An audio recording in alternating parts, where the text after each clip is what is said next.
আসসালামু আলাইকুম ভাইজান। ওয়ালাইকুম সালাম। এ না আরমান ভাই থায় না? হ্যাঁ, আপনি কে, কোথেকে এসছেন? এইটা ভাইজান মেলা বীরবাটের কথা। আমি আরমান ভাই দেশের বাড়ির লোক। ও, কিন্তু আরমান সাহেব তো এখানে নেই।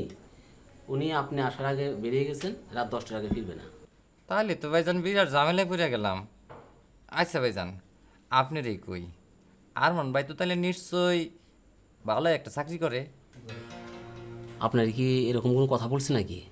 না, বলার আর সময় পাইল কই, তার লাগে তো মেলা দিন দেখা নাই। না রে ভাই, চাকরি বাকরি কিছুই নাই, করার মধ্যে করে খালি একটা টিউশনি, খুব টানাটানের মধ্যে আছে। আর আপনি যদি তার দেশের লোক হয়ে থাকেন, তাহলে আপনি একটু তার সহযোগিতা করেন। এখন টাকা পয়সা খুব দরকার তার। হ ভাইজান, বুঝছি। মিথিলা ম্যাডামের প্রেম মহব্বতের ব্যাপার তো, টাকা পয়সা তো নাকবই। এই মিথিলা ম্যাডামের খবর আপনি জানেন কি করে ভাই? জানা যায় ভাইজান, জানা যায়। খালি মিথিলা ম্যাডাম কেন, আপনার কথাও কিছু কিছু জানি। আপনি কোন বাতিনি তরিকার বলে চৌধুরী সাহেবের পড়ায় চাকরি নিছেন তাও জানি।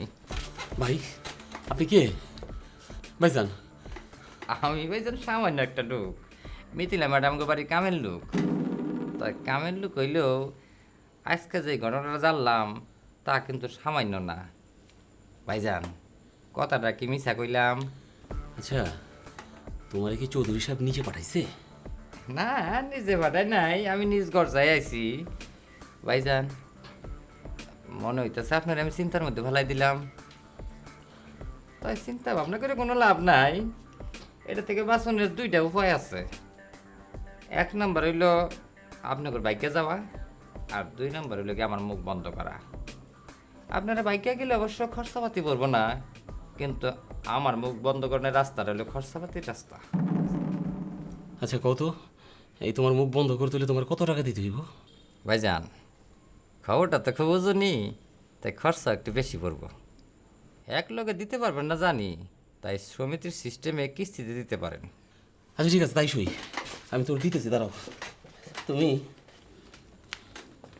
নাও, 100 টাকা রাখো। হ্যাঁ, এটা কি দিলেন ভাইজান? ভদ্রলোক তো 100 টাকা ফকিরও দেন না। শোনো, খুব টানাটানির মধ্যে আছি, মাসের বেতন এখনো পাই নাই। আচ্ছা কাজ করো, 800 টাকা দিলাম, প্লিজ এটা নিয়ে রাখো। হ্যাঁ, আর চাই না প্লিজ। না থাকলে তো কিছু করণের নাই। আমি আবার মানুষে অমানুষের কাম করতে পারি না। তাই ভাইজান, 200 টাকা করে দিলে কিন্তু প্রতি সপ্তাহে কিস্তি দেওয়া লাগবো। সপ্তাহে 200 টাকা? ও ভাইজান, কথাটার ওজন তো আপনি দেখবেন। অন্য সকল মানুষ হলে আরো বেশি চাইতো। আমি আবার ভদ্রলোকের লোকে দরাদরি করতে পারি না ভাইজান। যাই ভাইজান, আপনি নিয়মিত কিস্তি চালায় যায় আর নিশ্চিত মনে আপনাকে কর্মসূচি চালায় যান, আমি আছি আপনাদের লগে। না, টাকার জন্য ভাবেন না। আমার 1,50,000 টাকা আছে, আর ছেলে মেয়েদের কাছে চাইলে ওরাও কিছু দেবে।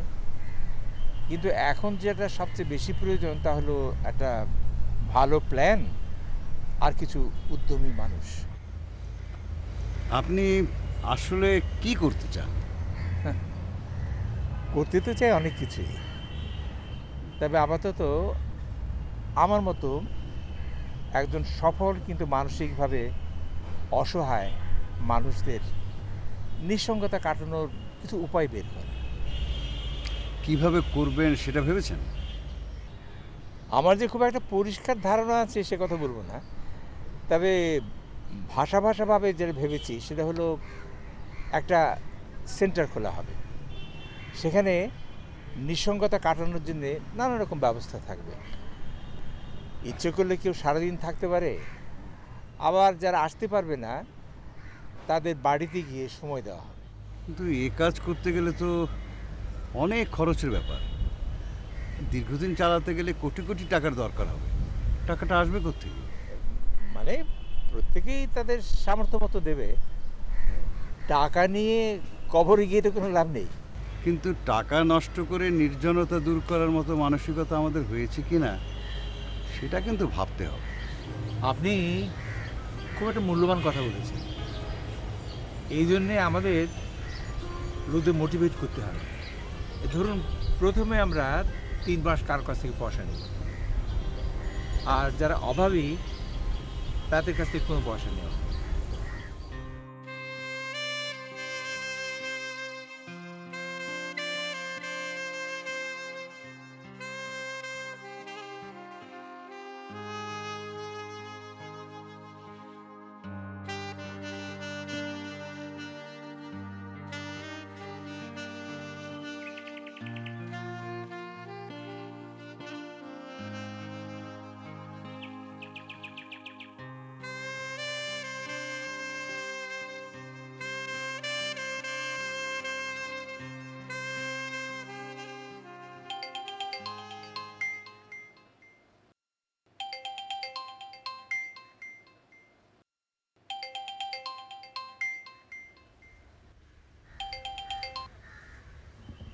হ্যালো, কেমন আছো?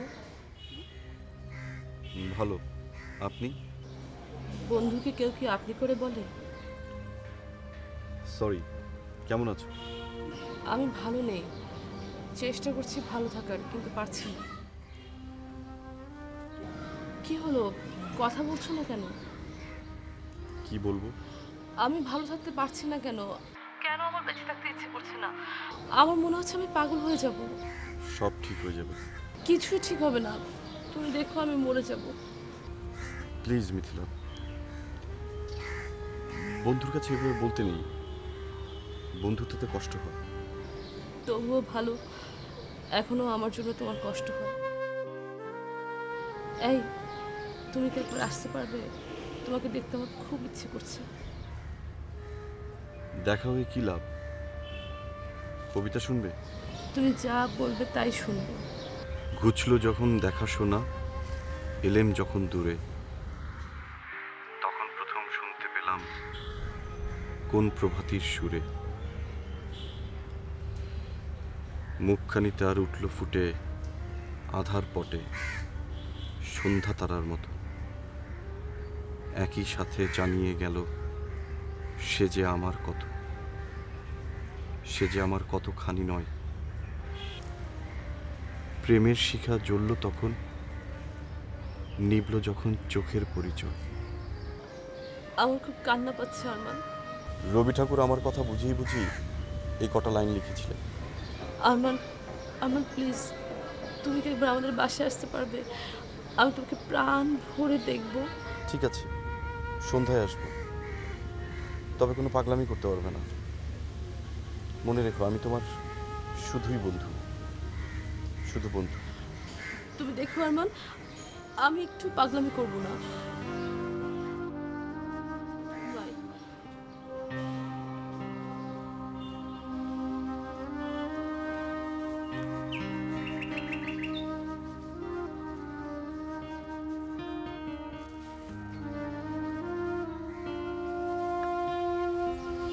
তারুণ্যের কি নিদারুণ অপচয়। জি, আমাকে বলছেন? আর কাকে বলবো? এখানে তুমি ছাড়া তো আর কেউ নেই। চাকরি নেই নিশ্চয়ই। কি আজব দেশ, প্রেম আছে কিন্তু চাকরি নেই। কি চাকরি করবে? কি চাকরি? এই ধরো, মানুষের নিঃসঙ্গতা ঘুচানো। মনে করো প্রচুর লোক আছে যাদের অনেক টাকা পয়সা আছে, কিন্তু কথা বলার মানুষ নেই।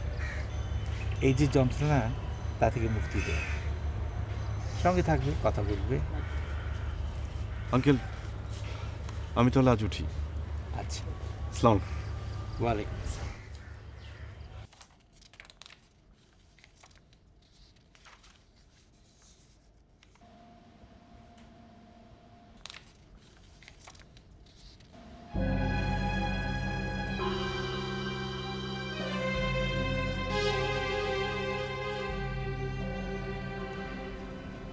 আরমানের ছবি এখানে। আমেরিকা ফেরত আরমান আমার অফিসে সহকারী হিসাবরক্ষক পদে অ্যাপ্লাই করেছে। There must be something wrong.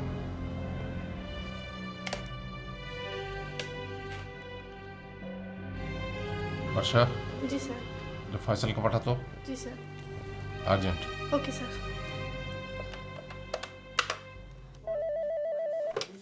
হ্যাঁ, হ্যালো বর্ষা। ফয়সাল স্যার, আপনাকে এখনই এমডি স্যার রুমে যেতে বলছে। জি, আমি আসছি।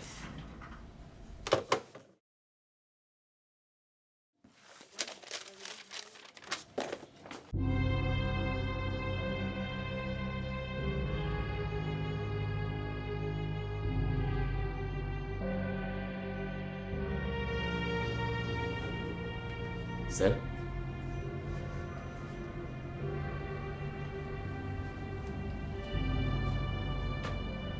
Who is Arman?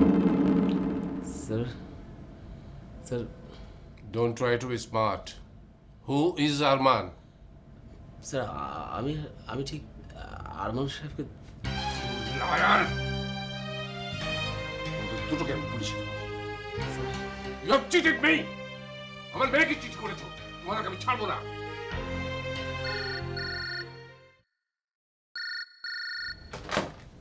Hello, hello দুলা ভাই, ইয়ে মিথিলার অবস্থাটা ভালো না। ডাক্তার ডেকেছো? হ্যাঁ, ডাক্তার ডেকে পাঠিয়েছি, এক্ষুনি চলে আসবে।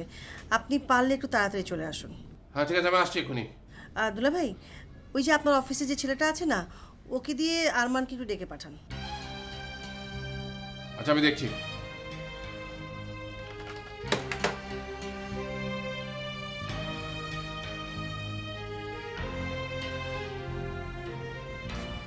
আমার মেয়ের যদি কিছু হয় তোমাকে আমি যাচ্ছি, কিন্তু তুমি এখান থেকে যাবে না, তাহলে কিন্তু অনেক বড় বিপদ হবে। I tell you.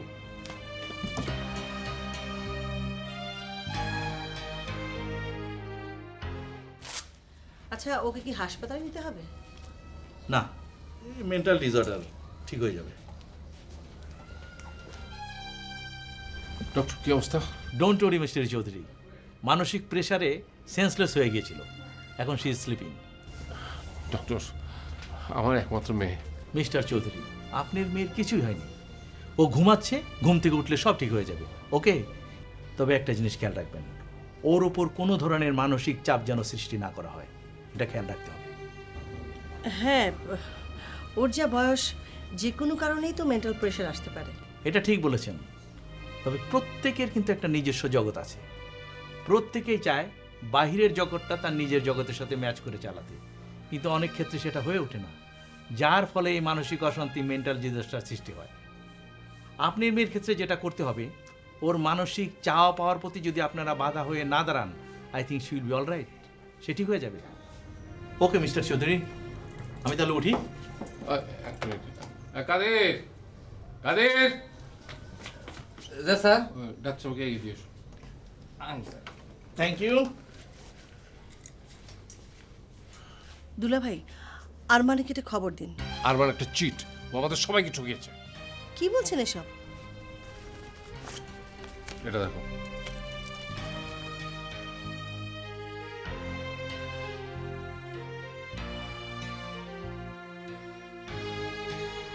My god, এখন কি হবে? ওকে আমি পুলিশে দেবো। দুলা ভাই, মাথা ঠান্ডা রাখুন, এমন কিছু করা ঠিক হবে না যেটা মিথিলাকে হার্ট করবে। আমার মনে হয় কি জানেন, মিথিলা আরমানকে ভালোবাসে। সেটা কি করে সম্ভব? তুমি বাইরে এসো, আমি তোমার সাথে কথা বলবো। এসো। এখানে কথা বললে কোনো অসুবিধা নেই, ওকে ঘুমের ইঞ্জেকশন দিয়ে ঘুম পাড়ানো হয়েছে, এখন ঘুমোচ্ছে। তারপরে এসো, এসো।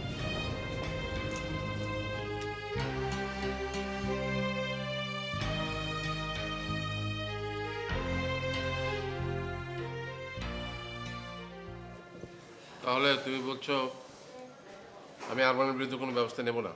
আরমান শিক্ষিত বেকার ছেলে, আমার মনে হয় সে কিউরিয়াসিটি থেকে কাজটা করেছে। আমার কিন্তু তা মনে হয় না। সে বড় লোকের জামাই হয়ে সমস্ত সম্পত্তি হাতাবার ধান্দায় এই ভাওতাটা দিয়েছে। আমার মনে হয় না। তাহলে আরমান প্রথম থেকে মিথিলাকে বিয়ে না করার শর্ত দিত না। ওটাও তার একটা চালাকি। হতেও পারে, নাও হতে পারে। আসলে এসব নিয়ে আমাদের মাথা ঘামিয়ে কোনো লাভ নেই। আপনি তো আরমানের সঙ্গে আপনার মেয়েকে বিয়ে দিচ্ছেন না, প্রশ্নই ওঠে না। তাহলে খুব সতর্কতার সাথেই আমাদেরকে এগোতে হবে। আপনার মেয়েকে স্বাভাবিক করতে হলে আপনাকে আরমানের সাহায্য নিতেই হবে। আমি কিছু বুঝতে পারছি না যে কী করবো। আপাতত আপনি ওর সঙ্গে কোনো রকম মিসবিহেভ করবেন না, বাকিটা আমি দেখছি। ওর কথা মনে হলে তখন মাথায় রক্ত উঠে যাচ্ছে। দুলা ভাই, আচ্ছা ঠিক আছে, তুমি যখন বলছো তখন আর আমি কিছু করলাম না। চা খাবেন? দাও।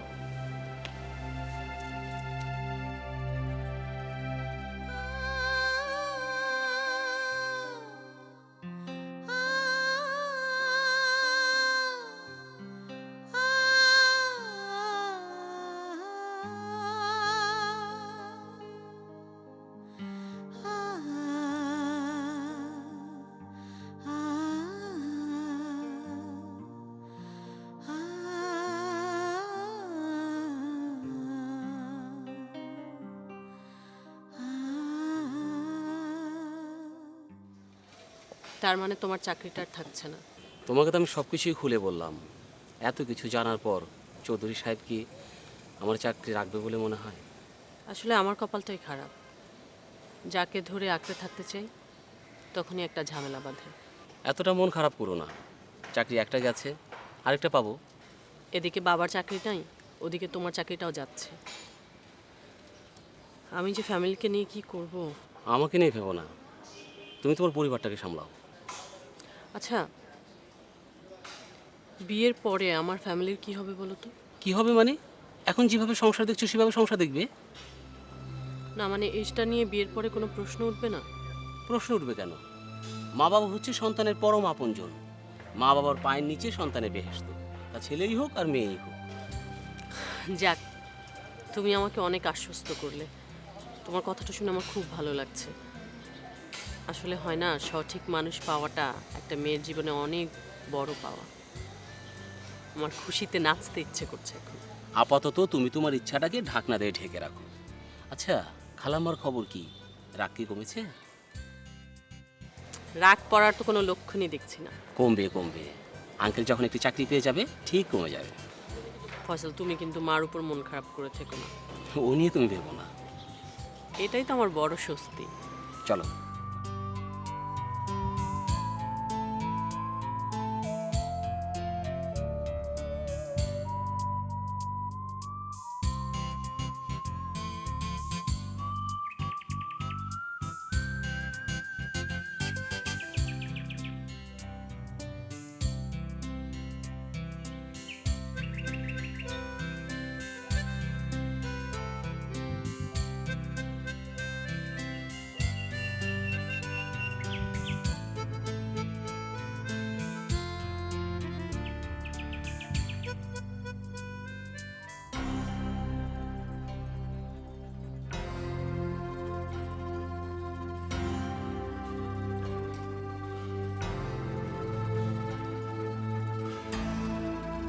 কিরে, কি অপকর্ম করলি? হ্যাঁ, বস।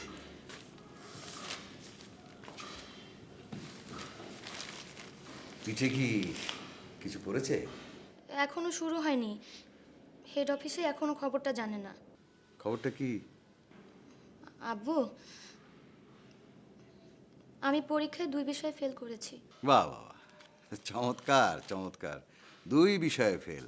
কি 2 বিষয়ে ফেল করেছে? তারপরও বাপ বেটিতে এত গভীর ভাব? হ্যাঁ, ফেল করবে না? ফয়সালকে বিদায় করেছো রেজাল্টে।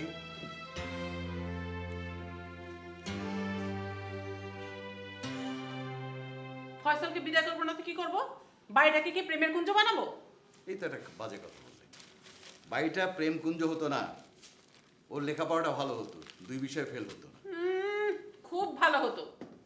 আর আরেক মেয়ে যে অফিস ছুটির পরে ওই জুনিয়রটার সাথে হাওয়া খেয়ে সন্ধ্যার পরে বাসায় ফিরে, সেই খেয়াল আছে? মাগরিবের আজান হচ্ছে 1 ঘন্টা আগে, এখনো পর্যন্ত বাড়ি আসেনি। তা আমি কি করবো? আমি কি ওর অফিসের সামনে গিয়ে দাঁড়িয়ে থাকবো? অফিস ছুটি হলে ওকে ধরে নিয়ে আসবো? তোমার মাথায় যদি ঘিলু থাকতো তাহলে তুমি তাই করতে। এখন ওই জুনিয়রটা তোমার মেয়েটাকে পটিয়ে যদি কাজ করে ফেলে তাহলে যাবে কোথায়? যদি কিছু না হয় দেশের বাড়ি চলে যাব, তবু আমার মেয়ের সুখের সামনে দেয়াল হতে পারবো না। থাক, আর মহত্ব দেখাতে হবে না। শোনো, আমার সাফ কথা, যতদিন পর্যন্ত তোমার চাকরি বাকরি কিছু না হবে ততদিন পর্যন্ত তনিমার বিয়ে হবে না। কেউ স্বপ্ন বনে, কারো স্বপ্ন ভাঙে, কেউ স্বপ্ন করে চাষ। স্বপ্ন জমিনে কারো আশা ফলে, কারো দুঃখে বসবাস। তবু জীবন চলে জীবনের নিয়মে, বহতা নদীর মতো। এইসব নিয়ে অবিরত বহে জীবনের চির চেনা সুর।